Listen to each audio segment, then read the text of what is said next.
Sa isang mainit na panayam na ginawa mismo sa loob po ng New York Stock Exchange ay may dalawang magkapatid na muling gumising sa imahinasyon dito sa mundo ng crypto. Sila po ay si Ginoong Dom at saka Phil Kwok, ang mga co-founders ng ECA. Ayon po sa kanila ay may matibay po silang paniniwala na si XRP ay posibleng umabot sa presyong $1,000 or $1,000 bago pa dumating or sumapit ang taong 2030. Hindi lang ito isang tipikal na prediction. Ito po ay may mga matitibay na batayan na dapat pagtuunan ng pansin ng bawat mga Pinoy crypto trader at investor. Pero bago po tayo magpatuloy, ay pakibasa na lamang po muna ang disclaimer dito po sa ibaba ng ating screen. Yan, bakit nga ba naniniwala ang ECA founders na aabot daw sa XRP sa presyong $1,000? Kaya ang tindi po niyan na prediction, ang taas na presyo niyan. Ayon po sa magkapatid na si Kwok, yan na Kwok, magkapatid po na Kwok, ay maraming dahilan kung bakit may posibilidad na sumabog ang presyo ni XRP ng hanggang $1,000. Unang-una ay ang pag-usbong ng decentralized finance or DeFi sa loob mismo ng XRP Ledger o XRPL. Pangalawa ay ang mabilis na paglaki ng presensya ni Ripple sa iba't ibang panig ng mundo. At ang ikatlo ay ang unti-unting pagpasok ng mga malalaking institutional finance sa ecosystem ng XRP. Pero, paano po konektado ang ECA kay Ripple at sa XRPL? Dito ay ibinunyag ni Ginoong Dom Cook na ang kanilang kumpanya na ECA ay may malapit na ugnayan kay Ripple.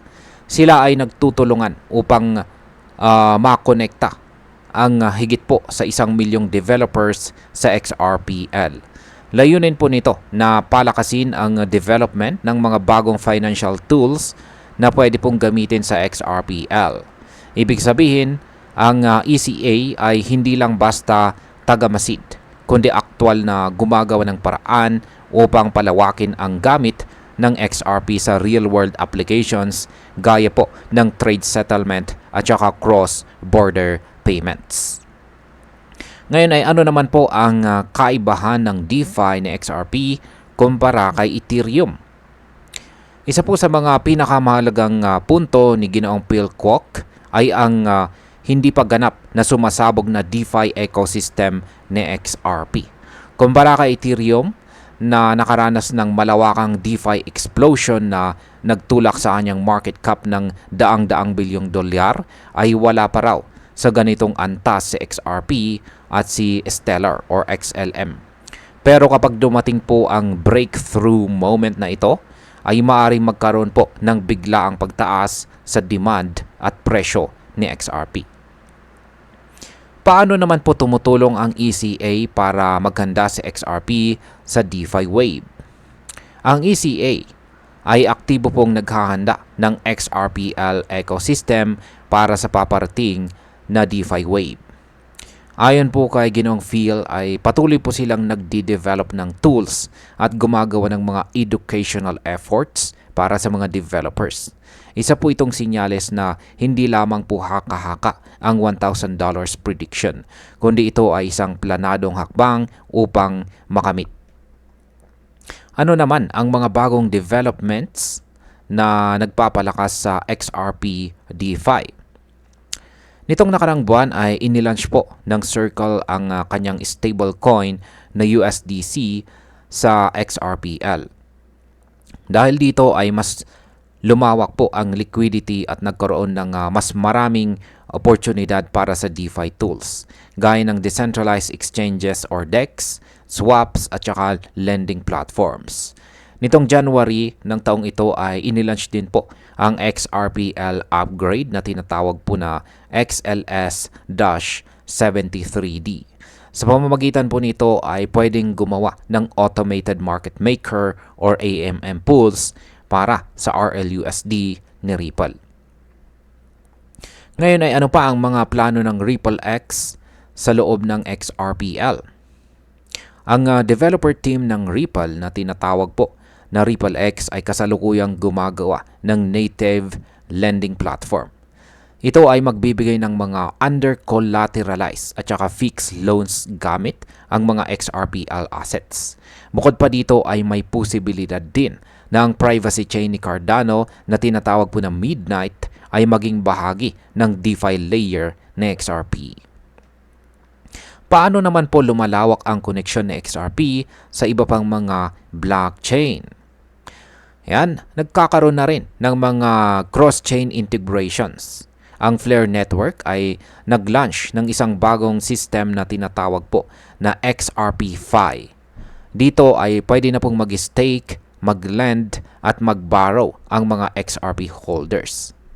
Samantala ay isinama na rin ng Thorchain sa XRP sa kanyang mainnet. Ibig sabihin ay pwede nang mag-swap ng XRP sa iba't ibang major crypto assets nang hindi po dumadaan sa mga centralized exchanges. May bago rin bang stablecoin para kay XRP? Ayon po kay Flare CEO Hugo Filion, ay gumagawa na rin sila ng panibagong stablecoin na direktang back na XRP. Kapag nagtagumpay po ito ay mas lalawak pa ang gamit na XRP, hindi lamang po sa trading kundi pati na rin sa mga lending at saka payment services. Ngayon ay sila lamang ba ang nagsasabi? Yan, yung Koch brothers lamang ba ang nagsasabi na aabot sa $1,000 ang presyo ng XRP? Yan, ang kasagutan po sa katanungan na yan ay hindi.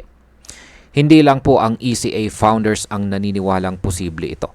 Nitong April ay sinabi rin ni Ginoong Matthew Brynen ng CryptoGuard na pwedeng umabot sa XRP sa $1,000 na presyo pagsapit po ng taong 2035. Sumunod din dito ay ang analyst na si Barry C na nagsabi rin ng parehong prediction dahil po sa patuloy na paglaki ng papel ni XRP sa global finance.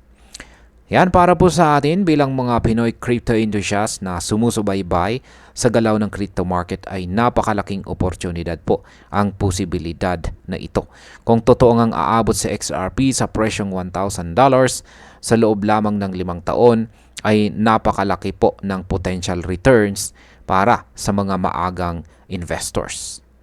Ito rin ay nagbibigay ng bagong perspektibo kung paano natin titingnan ang DeFi movement lalo na sa XRPL.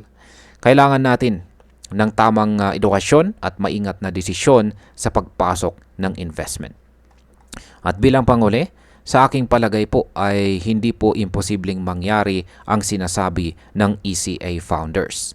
Nakikita natin ngayon ang unti-unting paggalaw sa XRPL at ang unti-unting pagkabuo ng ecosystem nito. Ang presyo po ni XRP ngayon ay parang isang tulog na higante. Kapag tuluyan na po siyang gumising sa DeFi revolution, ay maaring lumipad ito ng mas mataas kaysa sa inaasahan ng marami. Pero paalala lamang po, huwag po tayong maniwala sa hype lamang. Gamitin po natin ang impormasyon tulad nito para gumawa ng desisyon na may sapat na batayan. At ayan, hanggang dito na lamang po tayo sa video na ito mga ka-crypto. Marami pong salamat sa panonood. Ingat po tayo lagi at God bless po sa ating lahat.